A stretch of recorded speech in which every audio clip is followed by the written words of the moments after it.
Assalamualaikum teman-teman. Jumpa lagi kita di channel saya, channel Ngoprek. Dalam video kali ini saya coba men-share bagaimana caranya mengkalibrasi mesin CNC ini agar dia sesuai dengan kemampuannya. Jadi harus kita sinkronkan kemampuan mesin ini dengan softwarenya. Jadi teman-teman, setiap mesin CNC ini kebetulan ini baru jadi. Jadi CNC yang baru jadi ini, setiap CNC yang kita rakit, area kerjanya berapapun, misalnya ini yang sudah jadi, ini area kerjanya adalah 45 kali 35. Sementara ini yang baru jadi, nah ini anaknya sebetulnya ya. Jadi ini anaknya dari sini. Jadi dia ini hasilnya, ini yang full aluminium. Ini area kerjanya 40-60. Itu berbeda kemampuannya ya. Jadi itu harus disesuaikan, harus dikalibrasi namanya. Karena kalau tidak kita lakukan kalibrasi, itu nanti yang dihasilkan itu berbeda nanti. Misalnya kita akan membuat lingkaran, maka dia bisa saja dia jadinya nanti oval ya, atau ukurannya berbeda. Misalnya di filenya kita bikin di lingkaran diameter 30 cm, nanti hasilnya bisa dia melebihi dari 30 cm gitu. Jadi harus disesuaikan agar nanti kemampuannya atau hasilnya nanti itu gerakannya itu sesuai dengan desain file yang kita buat. Kalau kita gambar atau desain kita filenya itu diameternya 30 cm atau berupa kotak 4 kali 4 cm atau 50 cm kali 50 cm, maka dia harus hasilnya presisi 50 cm kali 50 cm. Jadi harus sama persis. Kita akan lakukan kalibrasi. Setiap kalibrasi ini kebetulan sistem Mach 3 ya. Setiap controller, ini Mach 3 controllernya itu berbeda dengan sistem GRBL ya. Jadi kalau Mach 3 itu relatif gampang kalau menurut saya, karena tidak harus mengetahui data teknis dari part-part CNC yang kita gunakan. Kalau Mach 3 ini hanya kita gerakan saja, kemudian berapa hasil gerakannya maka kita akan inputkan di sini di software. Sementara kalau GRBL itu ada rumus-rumus tertentu yang harus kita hitung. Misalnya ini kan penggeraknya lead screw ya, jadi besi kulir gitu ya. Ada ball screw, ada rack gear, ada bell. Kalibrasi ya antara Mach 3 dan GRBL. Jadi kalau sistem bell ini seperti ini, kita harus tahu berapa jaraknya ini,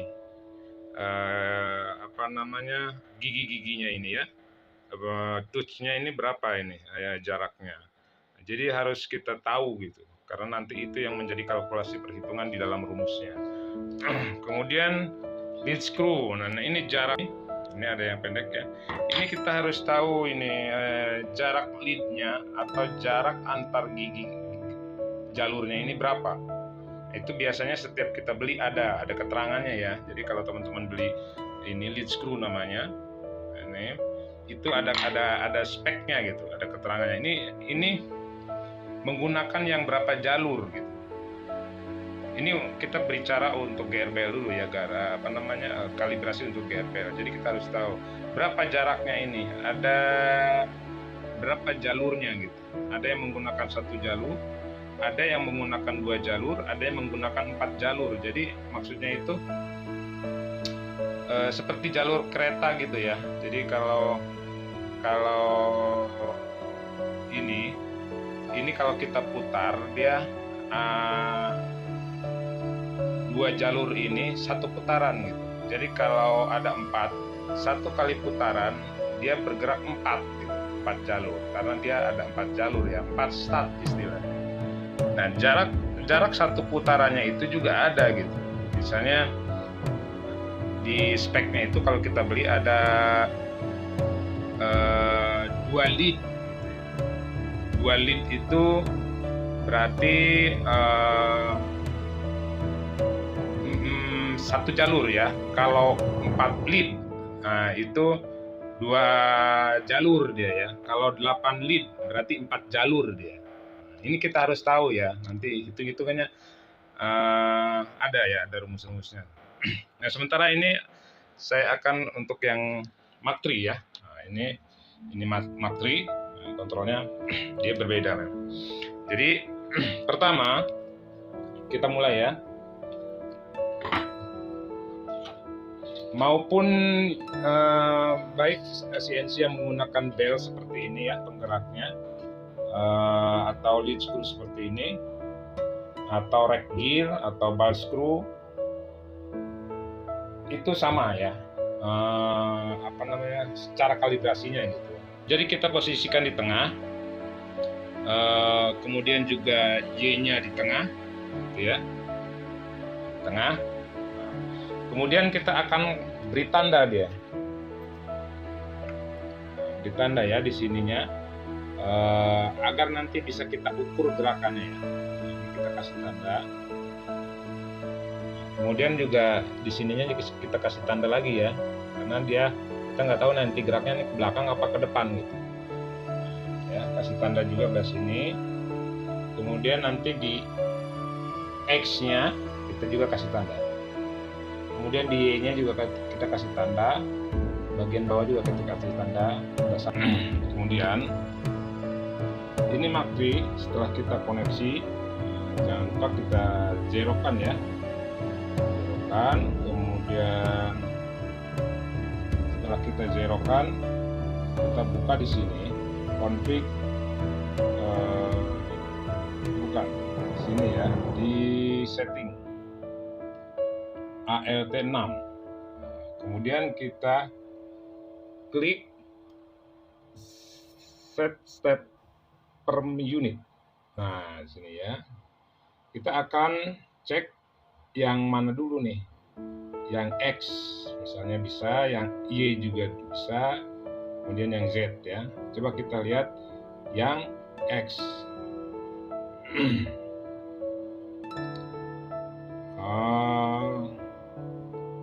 Kita klik yang X, kemudian kita klik OK.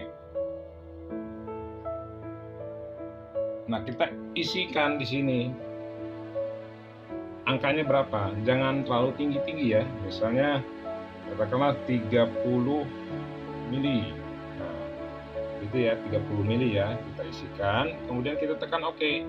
Nah, ketika kita tekan OK ini, maka sumbu X itu akan bergerak. Kita tekan, dia akan bergerak. Nah, ini kan kita sudah kasih tanda tadi. Nah, ini ya, ada tandanya.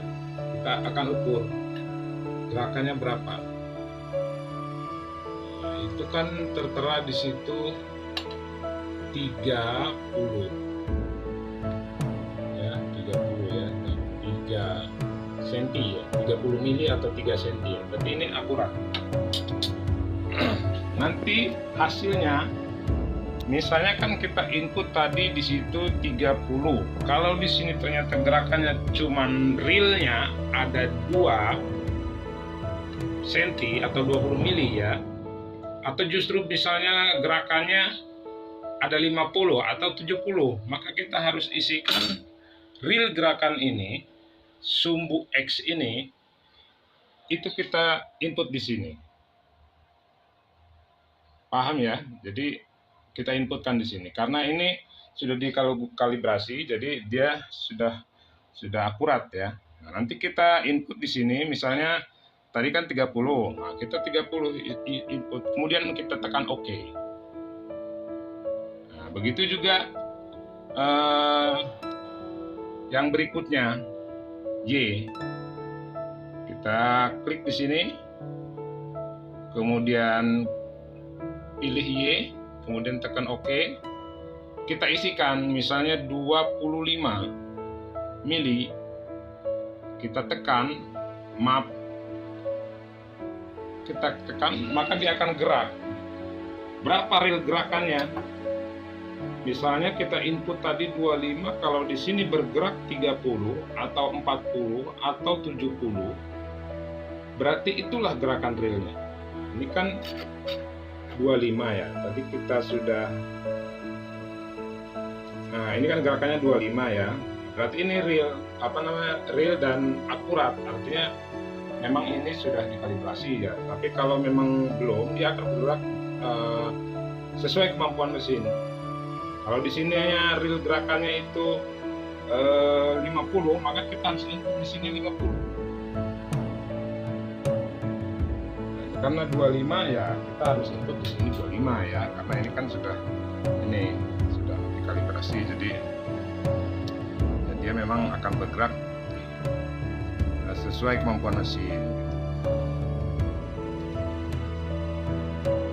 Bisa dipahami ya teman-teman ya. Saya rasa itu aja. Jangan lupa kemudian kita balik ke sini ke config, config. Ini dia kan, ini kan hasilnya. Jadi sesuaikan ini dengan real dari gerakannya. Ini karena sudah, jadi sudah real dia ya, sudah akurat. Jangan lupa kita save di sini, save setting, kemudian close ya. Kemudian bagaimana kita akan mengukur kemampuan geraknya? Hasil kalibrasi kita, nah, kita pilihnya di sini. Setelah kita kalibrasi, kemudian kita cek kemampuannya, akurasinya, maka kita inputkan di sini, misalnya jangan lupa tadi ditandain juga ya di sininya ya, agar gerakannya kita tahu berapa. Semua ya, semua kita akan tandain. Kemudian di sini kodenya itu G1 spasi, misalnya sumbu Y dulu ya, Y 35 mili, bitrate-nya 500. Maka ini kita meminta mesin bergerak sejauh 35 mili dengan kecepatan 500. Real enggak? Coba kita perhatikan. Ini semua 0. Baik, kita tekan enter. Maka mesin akan bergerak. Ya.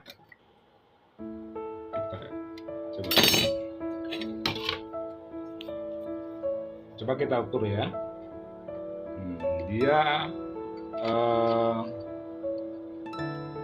ada di 35 ya, 35 ya. Ini kan tadi saya input 35 ya, 3,5 cm. Ini akurat, artinya hasil kalibrasi kita sudah oke. Ini kan harus sesuai dia. Y bergerak 35 mili. Baik teman-teman, saya rasa cukup bisa dipahami ya, bahwa kalibrasi mesin CNC berbasis matri itu sangat mudah sekali dibanding dengan sistem GRBL. Next time saya akan buatkan kalibrasi yang menggunakan sistem GRBL. Agak berbeda dia karena ada rumus-rumusnya ya, ada kalkulasinya. Baik, demikian, semoga bermanfaat video kali ini. Assalamualaikum warahmatullahi wabarakatuh.